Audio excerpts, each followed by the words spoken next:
This month on The Spark, our theme is all about support. We'll learn about a nonprofit enhancing post-secondary opportunities and outcomes by providing holistic student supports. A school that stands as one of Memphis's oldest charter schools that's nurturing the overall development of students, and an organization developing successful entrepreneurs and minority and women-owned business enterprises through education, advocacy, and business development. We'll also share a special moment from our Spark Awards 2023. From Higginbotham's founding in 1948, our insurance agency has been built on the values of customer service, leading with integrity, and supporting our community. We believe in promoting the positives, encouraging engagement, and leading by example the power of the good. Higginbotham Insurance and Financial Services is honored to be the presenting sponsor of The Spark. Additional funding for The Spark is provided by United Way of the Mid-South, ECOP, the Memphis Zoo, and by MyTown Movers, MyTown Roofing. Have you ever been excited by a new idea? Inspired by watching someone lead by example? When we talk about creating change, we start by sharing the stories of everyday heroes who are making a difference in their own way, so we can learn and do the same. I'm Jeremy Park, and this is The Spark. They're a nonprofit enhancing post-secondary opportunities and outcomes for students. We're talking about Tennessee Achieves. We're here with Graham Thomas, Chief Community and Government Affairs Officer. And let's start out, Graham. Give us a little background on Tennessee Achieves. Yeah, absolutely, Jeremy. Thanks so much for having me today. So Tennessee Achieves, we're one of the two partnering organizations that operates the Tennessee Promise. The Tennessee Promise allows any of our high school graduates to attend a community or technical college for 2.5 years, tuition free. And then we put all the supports around the students. We do that a few ways. One, we have a volunteer mentoring program, volunteers in the community giving back, working with a group of students really on the access side. So helping students typically that are the first in their family to go to college. Many of our students come from lower socioeconomic backgrounds, kind of helping eliminate all of those barriers associated with accessing post-secondary. And then once they're in college, we have a coaching program. So a full-time staff member then that is kind of doing the same thing as that mentor, helping them overcome the barriers once they're enrolled. And we also have some additional funding for them to help them pay for things like computers, books, travel, groceries. So really success or access, but really, really focused on success, making sure that once students are enrolled, they earn that credential that leads to meaningful employment. I know that you all work statewide for Tennessee, but a big presence heavily, obviously, in the Memphis area. And so talk about the localization for Memphis. Yeah, so we actually got launched in Memphis back in 2011. Prior to the launch of Tennessee Promise, we operated for 3 years privately funded. So we've been working there for almost a decade and a half now. But by far, our largest, Shelby County is the largest county, working with almost 9,000 students annually. To put that in kind of perspective, Nashville usually is second at about half of that number. So our largest footprint, where we need the most community support. And since we launched there, especially for our students that tend to be the most at risk, we've about quadrupled their graduation rate since we started there 13 years ago. Talk about what it means to be a mentor. Yeah, so mentor, we get asked all the time, like, what's your ideal mentor? It's anyone. If you care about students, all you need is about 1 hour a month. You work with a small group of students.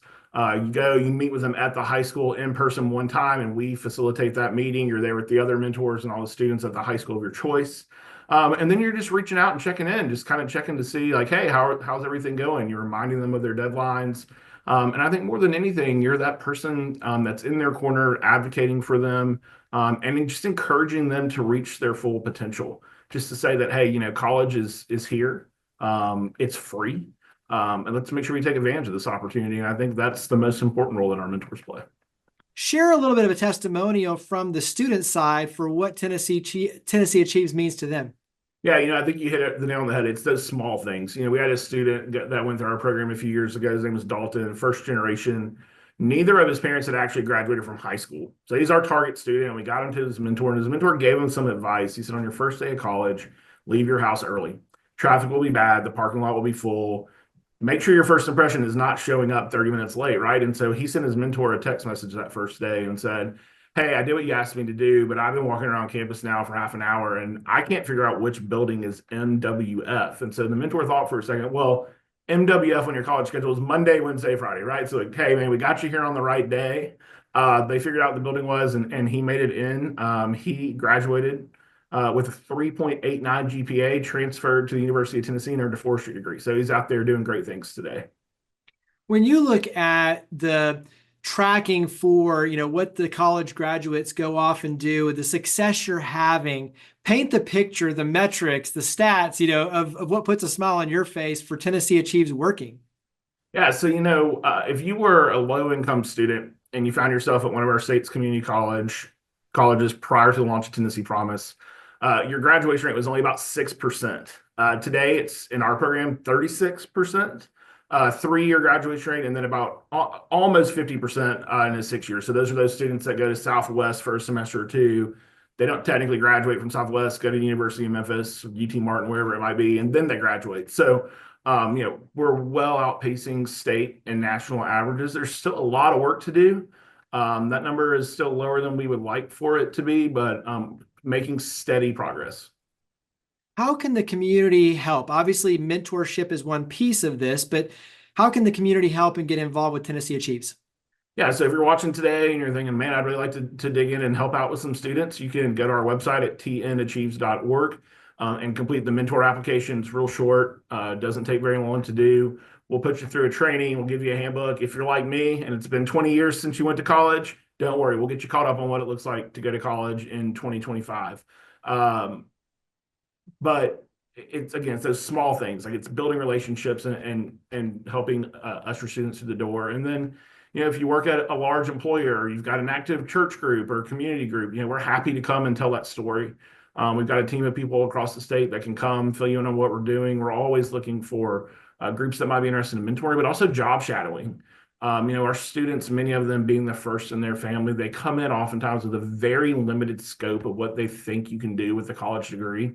Thinking you can be a doctor, a nurse, a lawyer, a teacher, right? Maybe that's the only people they know that have a college degree. They don't know that you can work at a nonprofit, right? And so anytime we can increase that access to potential employment opportunities down the road is another way that we can really make an impact with our students.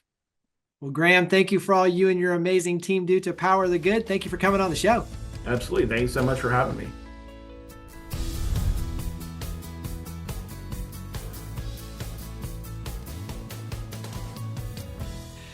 They're known as one of Memphis's oldest charter schools, nurturing the overall development of students. We're here with the principal of Promise Academy Hollywood, Principal Jeffrey Monroe. And let's start out. Give us an overview of Promise Academy Hollywood. So, Jeremy, as you said, we've been around since 2004. We just recently celebrated our 20th year. We've had an opportunity to serve the city of Memphis by educating students, really focusing on developing the mind, body, and spirit of students and educating holistically. We serve 200 and around 65 students, and it's pre-K through 5. We are on the corner of Hollywood and Chelsea. It's just a beautiful place to be, and we serve kids and families from all over the city. Talk about what makes you unique. So it's certainly the culture. I would say that you're going to be hard pressed to find a building full of adults who go above and beyond every day and bring their best selves to support students and families. We have a lot of programs, resources, Boys and Girls Club, a lot of community partners to help with sports, to help with social and emotional learning. We have the gambit of things to provide families and really develop children into the kind of adults and citizens that we need in the city. Talk about your experience with another nonprofit, New Leaders, and you went through a National Aspiring Principals Fellowship program. Talk about that program and how it equipped you for success as a principal. Wow. I mean, I can't say enough about it. It is a transformational experience. I would say that the first 2 classes specifically provided the tools that I would need to be successful and currently successful in my role. The first one was a leadership course. It was great because it rooted me in basically why I wanted to get into this very difficult role to begin with. And it filled in a lot of historical gaps around education that I didn't understand when I was going through them as a young man. So that first course made this work what I wanted to be, right? And then the second course was a course in school culture, which is really foundational and really helpful because this work is about leading people. And unless you develop the capacity to really lead a building full of people and a community full of people, then you're not going to do the things that you're capable of doing, and the school community is not going to thrive the way it needs to. So those two courses combined were transformational for me because you hear the words or the term servant leadership a lot. But for me, New Leaders allowed me to develop what I would say is adaptive leadership. And I would also say situational leadership, which for me are what basically allows you to be a servant leader. Because if you cannot change the hearts and minds and the habits of people, and you can't get them to be the best version of themselves, then you can serve all day long. It's not going to make a difference. What puts a smile on your face to see already where things are headed? I got into this to grow people, not just for outcomes. So it puts a smile on my face to see the people that I lead getting better in every possible way, not just in their professional lives, but in their personal lives as well, because something that I always tell them, you spend more time at work than you do in your personal lives. And if you want to change the outcomes in your personal lives, it's going to start at work. So changing habits and growing as a person is something that you can't flip on and off when you leave the building. You want to be great in life, you want to be great in the building first. What do you want the public to know in terms of the hard work and the heart work for you and your team, just like you're talking about, but ultimately the critical role you play in a vibrant community? I would say that the community should understand that this is extremely difficult work, especially after the pandemic. There's a lot of unpacked trauma still that our kids are dealing with because I think people took for granted the things that kids didn't necessarily see because they were at school for 8 hours a day. So being at home and seeing things that they didn't necessarily weren't exposed to before changed a lot of our children. And so the community can be supportive by always understanding that we're doing the very best that we can with the time that we have. A school community is a partnership. We only have them for a portion of the time that they're young adults. A lot of the work has to be done at home. So when your school leader or your teacher is asking for help in a certain area, please understand that's rooted in some type of either quantitative or qualitative data that is informing a gap that can only be closed if the school and the community works together. So wrap up with where we can go to learn more and get involved with Promise Academy Hollywood. So you can always follow us on social media, and then you can find us at promiseacademy.com, and that will have all the answers that you need if you want more information about Promise Academy. Well, Principal Jeffrey Monroe, thank you for all you and your amazing team do to power the good. Thank you for coming on the show. Thank you for the opportunity.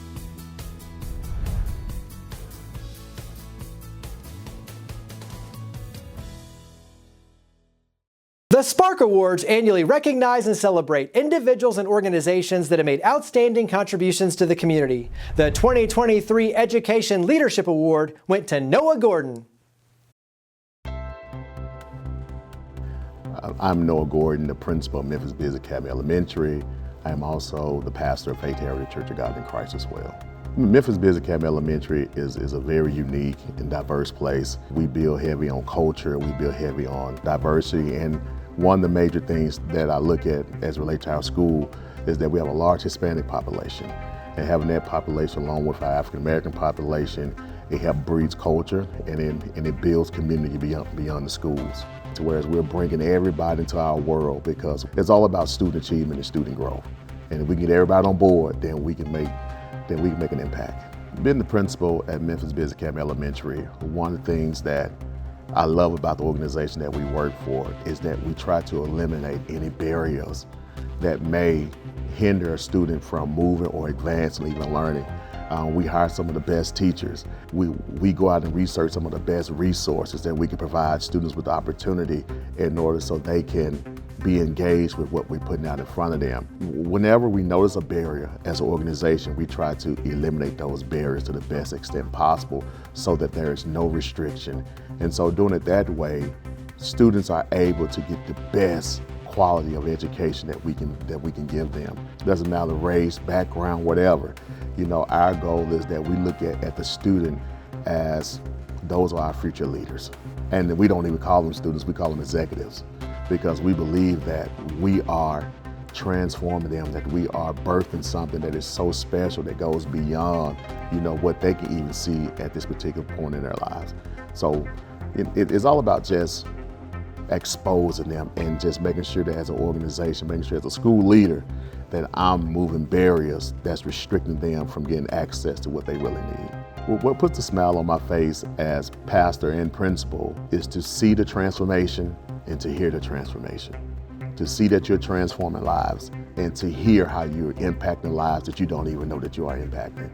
And so that whole transformation, seeing the babies, seeing that light bulb go off in their head when they're learning, see the classroom loud and vibrant, seeing the people at the church, you know, as they're passing out food and blessing families, those things like that, you know, is really what puts a smile on my face. It's not about me, it's what I can do to be a service to somebody else.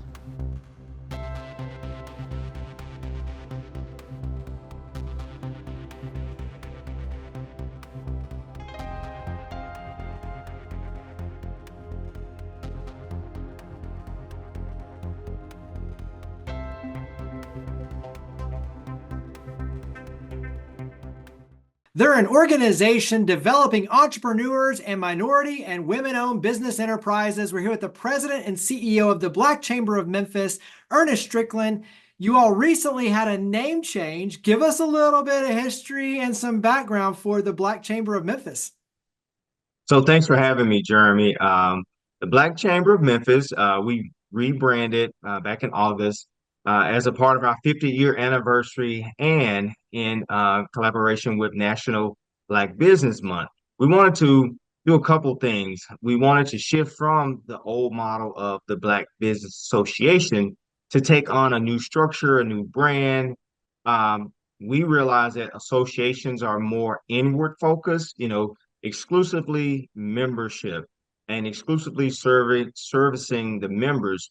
But where we are as a community, we felt that it was imperative for us to be both inward focused, but also how can we impact the broader economic climate and create greater impact in Memphis as a whole. And so shifting to a chamber model allows us to make that shift seamlessly. Talk about the programs because it's education, it's advocacy, it's business development. So go ahead and dive into what you do. So our theme is how do we build greater wealth in the Black community? And that is, you know, some people may not understand that. Some people may feel that it's being, you know, exclusive of other groups.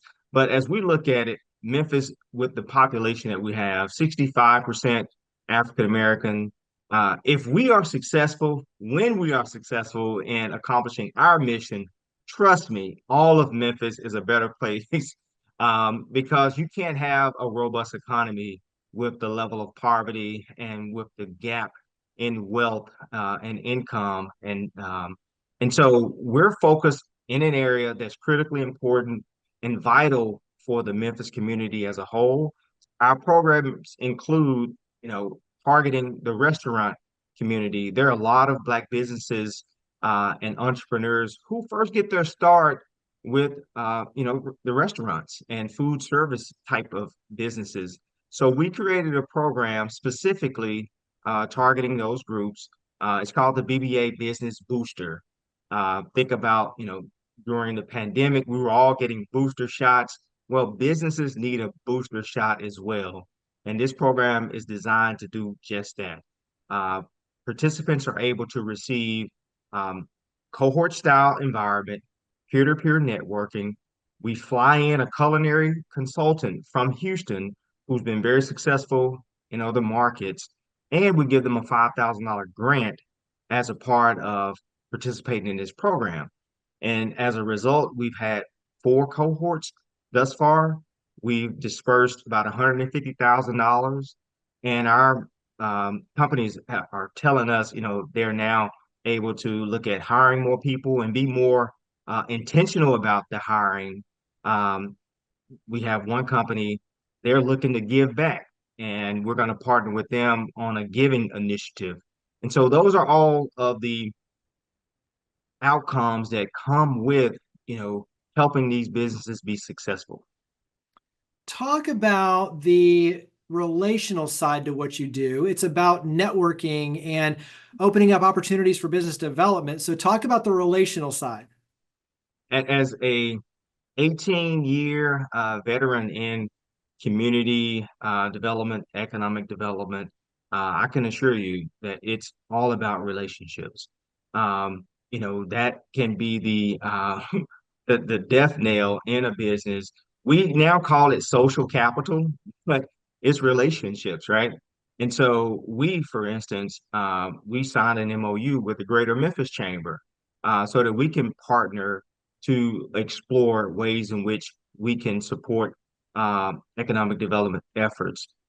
We share the same thing with our companies. We actually are inside of the Entrepreneur Network Center, where we have the Tennessee Small Business Development. We have City of Memphis Office of Business Diversity and Compliance, Operation Hope.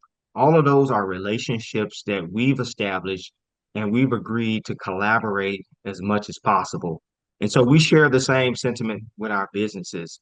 How can you find strategic partners that have a similar goal and work with them to ensure success of all parties? How can the community help your efforts? And so, we changed our name to Black Chamber of Memphis, the acronym BECOME. The community can become a member. The community can become an ambassador to our efforts. The community can support our desire to create greater wealth in the Black community, because, in doing so, it's not only an economic development strategy, it's a health and wellness strategy, it's an education strategy. And so just getting everybody on board with understanding what we're doing and why we're doing it, our motivation is pure. We want Memphis to be that major metropolitan of the South and a best practice that the nation can follow. Wrap up with where we can go to learn more about the Black Chamber of Memphis and carry this conversation forward. So our website is blackchamberofmemphis.org, blackchamberofmemphis.org. You'll be able to find out what we're doing, how you can participate, and just keep up with everything that we're doing to support Memphis. Well, Ernest Strickland, President and CEO of the Black Chamber of Memphis, greatly appreciate all you and your amazing team do to power the good. Thank you for coming on the show. Thank you for having me.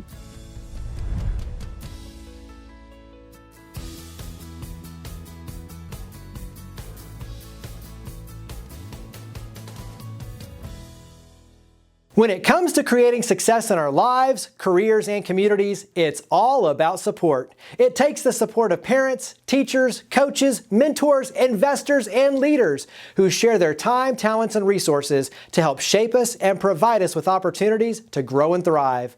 We're fortunate to have so many organizations and individuals focused on providing support here in our city, helping our youth and adults pursue their education and development, launch and grow their businesses, find their passions and fulfillment, and become the leaders who then pay it forward to the next generation. Organizations like Tennessee Achieves are supporting students and helping them overcome barriers to successfully attend and graduate college through scholarships, mentorship, and coaching. Promise Academy Hollywood is leveraging support and training from new leaders to foster a culture where both teachers and students are excited to come to school and perform at the highest level, which is leading to academic gains and new opportunities for the students. And the Black Chamber of Memphis is empowering and supporting entrepreneurs to achieve economic mobility and secure a brighter future by helping them acquire valuable business skills and make meaningful connections. It's a reminder that when we're all about support, we're all about helping others and helping our community. So where can you help power the good and become a spark? To learn more about each of the guests, to watch past episodes, and to share your stories of others leading by example, visit WKNO.org and click on the link for the Spark. We look forward to seeing you next month, and we hope that you'll continue joining with us to create a spark for the Mid-South. From Higginbotham's founding in 1948, our insurance agency has been built on the values of customer service, leading with integrity, and supporting our community. We believe in promoting the positives, encouraging engagement, and leading by example to power the good. Higginbotham Insurance and Financial Services is honored to be the presenting sponsor of The Spark.